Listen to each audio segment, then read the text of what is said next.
Basta sabi sa'yo na ikaw ang tinig ng puso ko.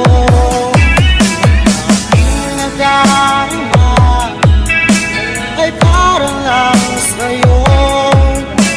Asabi mo ito siya ay di nang maglalaho.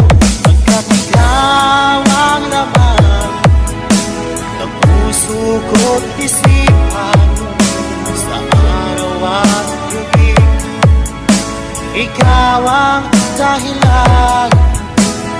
Di ako makatulog sa kakaisip sa'yo.